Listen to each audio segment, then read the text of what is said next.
Welcome to the Fundamentals of Fitness. I'm Alison, personal trainer, performance coach, and founder of AB Performance Training and Coaching. This is the podcast where we strip away the noise, the extremes, and the surface level advice and come back to science-backed fundamentals that build strength, resilience, and long-term performance. Because progress isn't built on intensity alone. It's built on intelligent structure. And today, we're talking about something that quietly determines almost everything: energy availability. If you've ever felt constantly tired, stuck despite eating well, irritable for no clear reason, plateauing even though you're training hard, struggling to recover, losing your cycle, or just flat despite doing all the right things, this episode's going to be for you. So pop on your trainers or grab that cuppa and let's get right into it.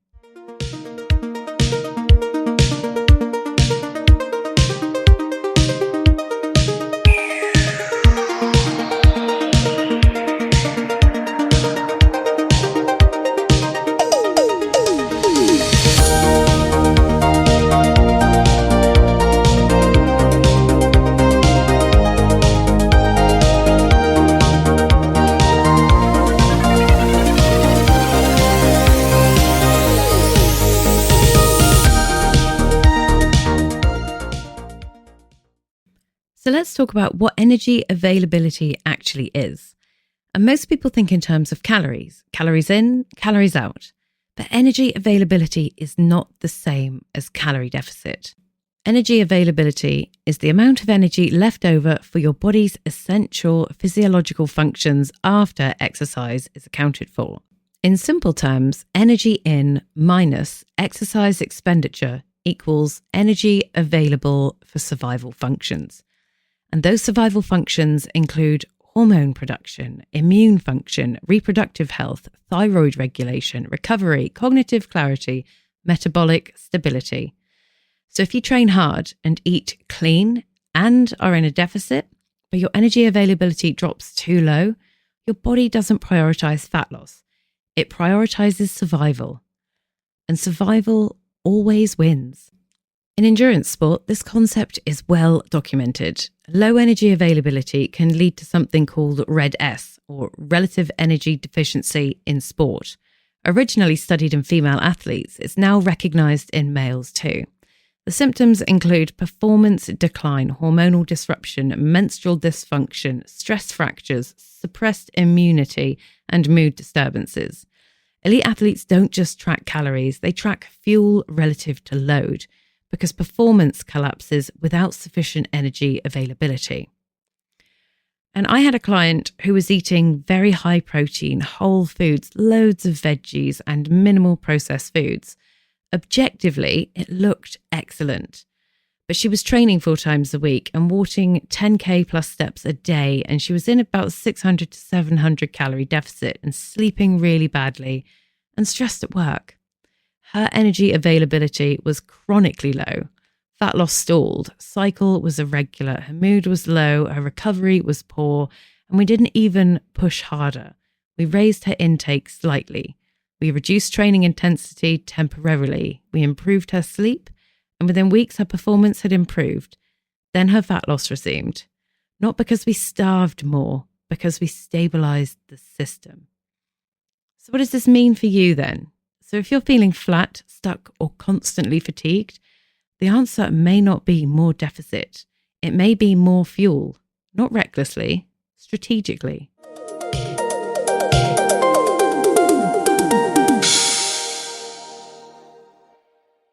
So let's talk about what happens inside your body when energy availability drops. And when energy availability drops so low, your body doesn't panic loudly. It adapts quietly. And those adaptations are not mistakes. They are protective. Your body's primary job is survival, not aesthetics, not PRs, not visible abs, survival. So when energy intake is consistently lower than energy demand, the body begins reallocating resources. And this is where physiology becomes really important. There is metabolic adaptation, that's thyroid and resting energy expenditure. One of the first symptoms affected is the thyroid axis. The thyroid regulates metabolic rate, When energy availability drops chronically, the body reduces conversion of T4 to active T3. And T3 is the metabolically active thyroid hormone. If you have lower T3, that equals lower resting metabolic rate. This is not metabolic damage, it's metabolic conservation. Your body reduces output because it senses scarcity. And this means that you burn fewer calories at rest. You feel colder, you feel more sluggish, your fat loss slows, even if intake hasn't changed. And then what do most people do? They cut intake further, which deepens the adaptation. In weight category sports like boxing, martial arts, MMA, athletes who aggressively cut weight experience their suppressed thyroid output, reduced resting energy expenditure, mood instability, decreased power output, which is why modern sports science is moving away from these extreme chronic cuts, because performance collapses when the system is underfueled. If fat loss has slowed and you're colder than usual, more fatigued, or plateaued despite adherence, the answer may not be more restriction. It may be that your body has lowered its output to protect you. Then there is hormonal downregulation, that's reproductive axis. And this is particularly relevant for women. When energy availability is low, the hypothalamus reduces signaling to the reproductive system. In women, this can present as irregular cycles, lighter periods, missed periods, reduced progesterone, ovulatory disruption. In men, this may show up as lowered testosterone, reduced libido, poorer recovery. Again, this is not your body malfunctioning. It's prioritizing survival over reproduction. And reproduction is energy expensive, so it gets dialed down.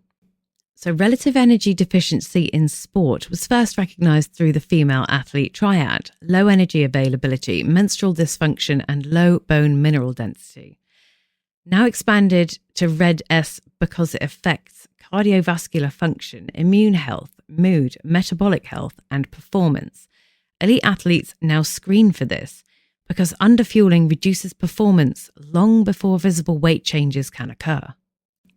I worked with a high-performing professional woman training hard, eating clean, and sleeping minimally. Her cycle disappeared, and she thought this meant that she was lean and disciplined.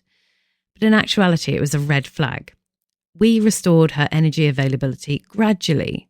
Her cycle returned, strength improved, mood stabilized, and interestingly, fat loss became more predictable because her system was no longer in conservation mode. And if you're training consistently and your cycle disappears or becomes irregular, this is not a badge of honor, it's feedback. And in men, if libido drops and recovery worsens, that's also feedback. And then we have the cortisol and stress load interaction. Low energy availability increases physiological stress. Cortisol rises not because cortisol is bad, but because the body is compensating. Chronic, low energy and high training load, plus life stress, creates an amplified stress response, which can present as disrupted sleep, increased cravings, irritability, anxiety, and water retention. And here's where it becomes confusing. Cortisol can increase water retention. So people feel puffy or stagnant. They assume fat gain. They restrict more. The cycle deepens. In endurance sport, underfueled training blocks often lead to increased illnesses, poor recovery, plateaued performance, and mood instability. Modern performance teams now fuel aggressively during high-volume phases to avoid this exact cascade, because adaptation requires energy. Now, if you are chronically stressed, training hard, sleeping poorly, and dieting aggressively, your body is not in a fat loss-friendly state. It's in a survival adaptation state. And then you have NEAT suppression, or energy compensation. And this is where everyday clients get caught. When energy availability drops, spontaneous movement also drops. You fidget less, you sit more, you move less unconsciously, even if workouts stay the same. So you believe that you're burning loads in the gym, but outside the gym, your body is conserving. This is not a weakness, it's a biological compensation. And research shows that the body resists long-term energy deficits by reducing non-exercise activity. And it does this quietly. I had a client come to me because his fat loss wasn't moving.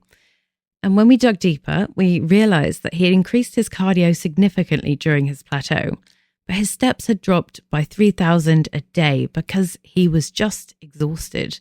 His total expenditure barely changed. We reduced his cardio and we restored his fuel ever so slightly, and his steps naturally increased. Progress then resumed.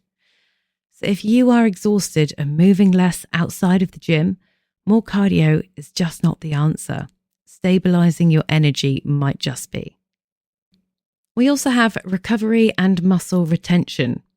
Low energy availability impairs the muscle protein synthesis, your glycogen replenishment, and your nervous system recovery, which basically means that your strength will plateau, your performance could dip, and your muscle retention becomes harder. And if the muscle drops, metabolic rate drops further, which compounds the problem. This is why severe dieting often leads to initial scale loss, followed by stagnation, followed by frustration, because tissue quality shifts, not just fat mass. Powerlifters and strength athletes in a deficit monitor their protein and recovery carefully, because aggressive deficits compromise their strength and lean mass retention. They periodize their deficits. They don't live in them. So if you're looking for long-term fat loss, muscle retention, and strength gains, you cannot chronically underfuel. Deficits must be strategic, not permanent. When energy availability drops too low, your body lowers your metabolic output. It suppresses reproductive signaling. It increases stress hormones, and it reduces spontaneous movement, and it impairs your recovery. None of that is failure. It is protection.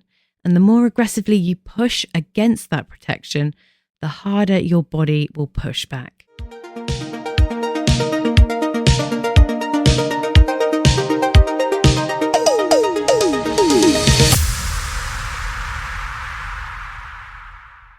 So how do we recognize low energy availability without the lab tests?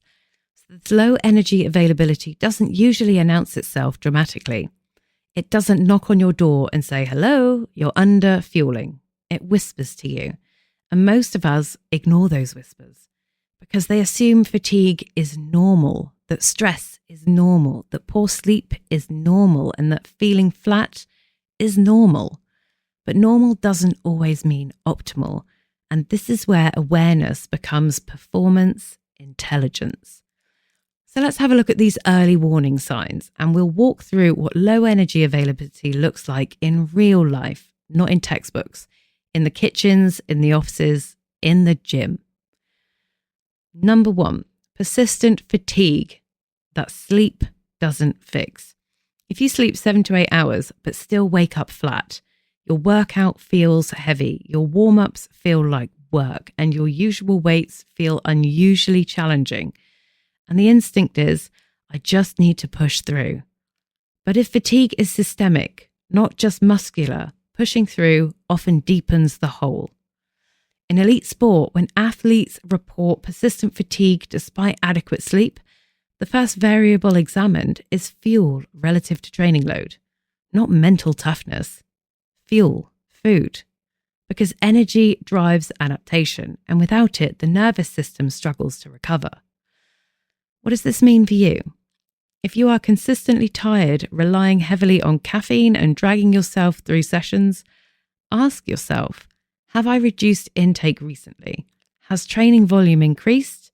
Has life stress increased as well? It's rarely one factor, it's cumulative. Number 2, you might get performance plateaus despite effort. And this one can be quite subtle. If you're trying harder, but strength isn't moving, your cardio's just not improving, your body composition isn't changing, and you feel like you're working at 110% for 60% return, that's frustrating because effort levels feel high, results feel low, but this is often what underfueling looks like. Your body does not have surplus energy to adapt. It can maintain, but it struggles to improve. One of my clients who increased training intensity also was doing a cut. Her lifts plateaued for weeks, and we assumed programming tweaks might help. But instead, we raised the calories slightly, particularly around training sessions. Within 3 weeks, lifts moved again, not dramatically, but measurably, because adaptation requires fuel. In motorsport, reaction time and decision-making deteriorate under caloric restriction. Drivers in aggressive weight cuts show slower cognitive processing. Performance is not just muscle, it's neurological, and the brain is energy expensive too. So if your performance is stagnant despite increased effort, don't immediately add more volume. Consider whether your system has the energy required to adapt. And then we have number 3, mood changes and irritability. Low energy availability affects neurotransmitters. Serotonin regulation shifts, cortisol rises, glycogen availability fluctuates, which means moods can change. You might feel more reactive, less patient, more anxious, emotionally flat. And because you're disciplined, you may ignore it. But mood instability during dieting isn't always psychological. It's physiological. Combat sport athletes cutting aggressively often experience this mood volatility too. It's not personality change, it's fuel availability. Once intake normalizes, mood stabilizes. If dieting has made you snappier, less resilient, and mentally foggy, it may not be lack of discipline, it may be inadequate fuel. Number 4, cycle irregularity in women or libido drop in men. And we touched on this in section 2, but this is a practical checkpoint. For women, irregular cycles, lighter flows, skipped ovulation, or complete loss of menstruation. For men, reduced libido, reduced morning interest, and lower drive. These are not cosmetic issues. They are endocrine signals, and they are your body reallocating energy away from reproduction. If your cycle disappears during dieting or high training load, do not celebrate it. Investigate it. Adjust intake, reduce stress load, seek medical advice if needed. Performance includes reproductive health, not just visible leanness.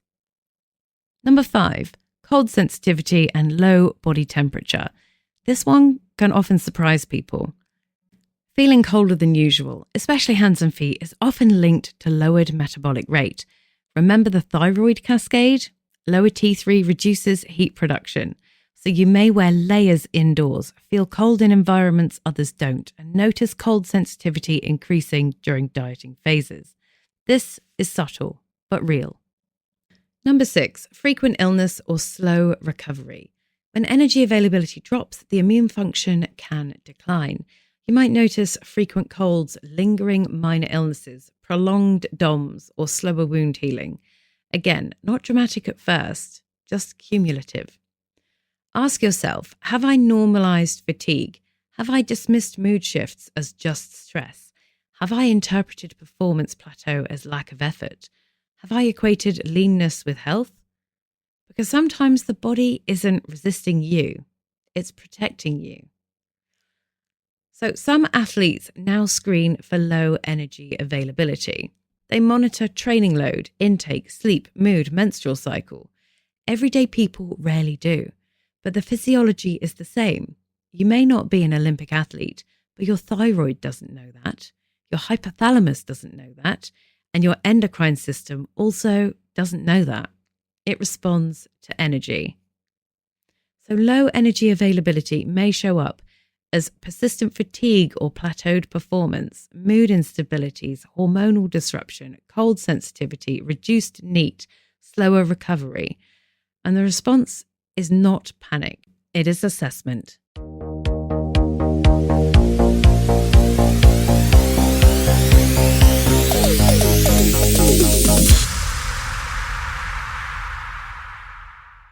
The moment people hear you may be underfueling, they often swing to one of two reactions.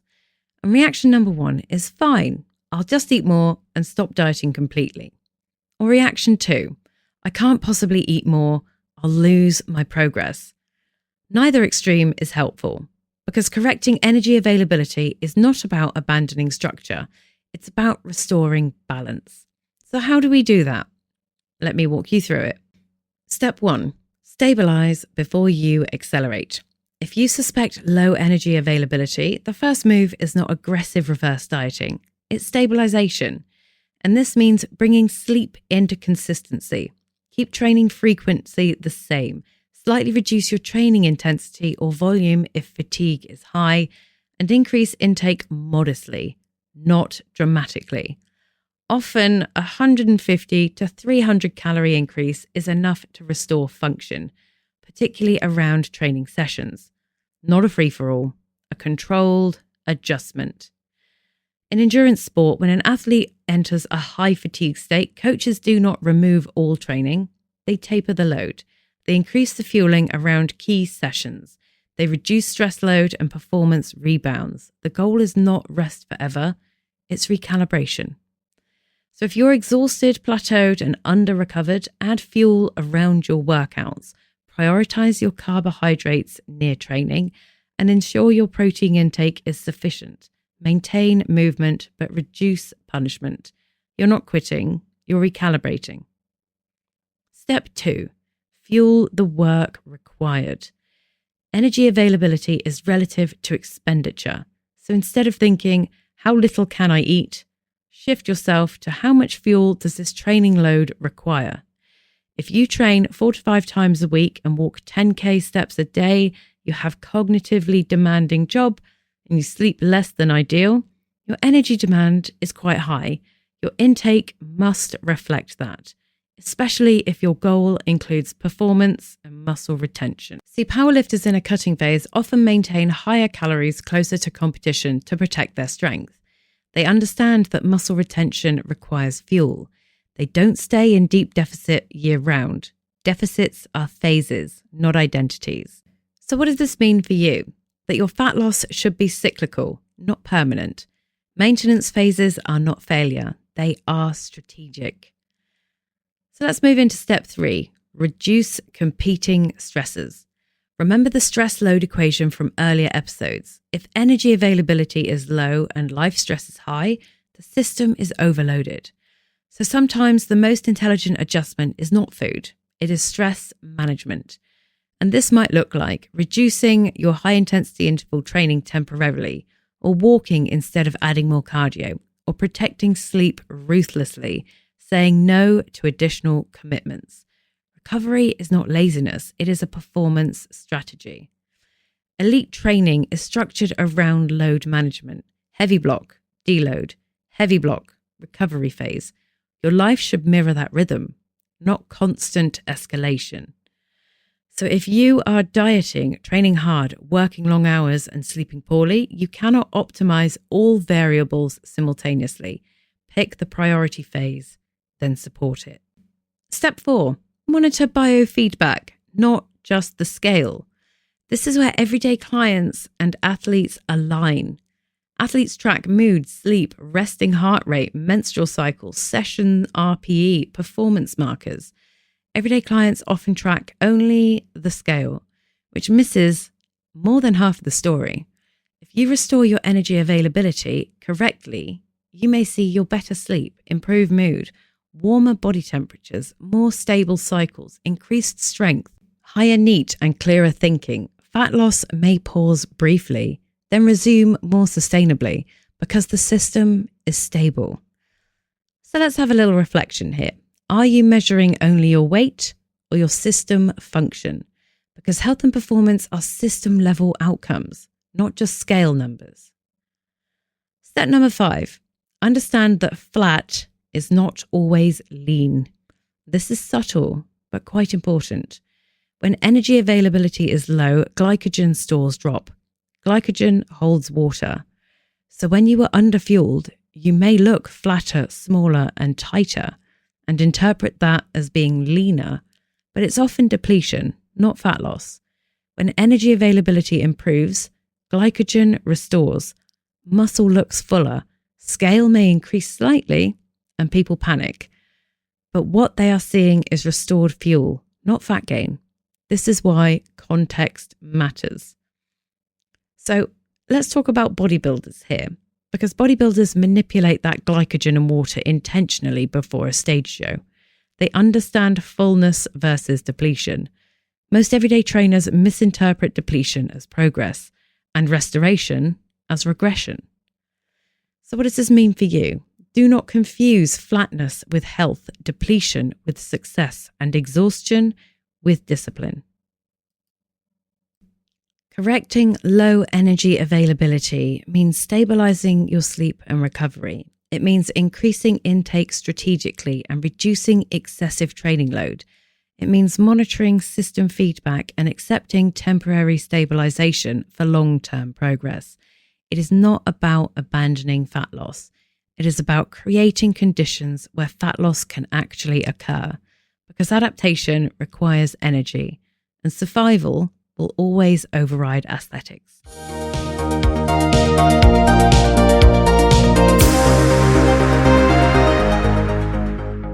Energy availability is one of the most overlooked fundamentals in fitness. And some people often think in terms of calories, macros, and deficits, but your body thinks in terms of energy sufficiency, safety, survival. And when you align with that, performance improves, your recovery improves, your hormones stabilize, and long-term body composition becomes predictable, not chaotic. If you've been stuck, exhausted, or flat, the solution may not be more discipline. It may be more intelligence. So if this episode has made you rethink how hard you've been pushing, share it with someone who trains hard but feels constantly tired. Because sometimes the most advanced move is fueling properly. And if you're building long-term health and performance, not chasing the extremes, make sure you're following the fundamentals of fitness so you don't miss what's coming next. Next time, we're going to explore auto-regulation, how to adjust training intensity intelligently instead of guessing. Until then, train with structure, recover with intention, and build something that lasts. I'll see you in the next one.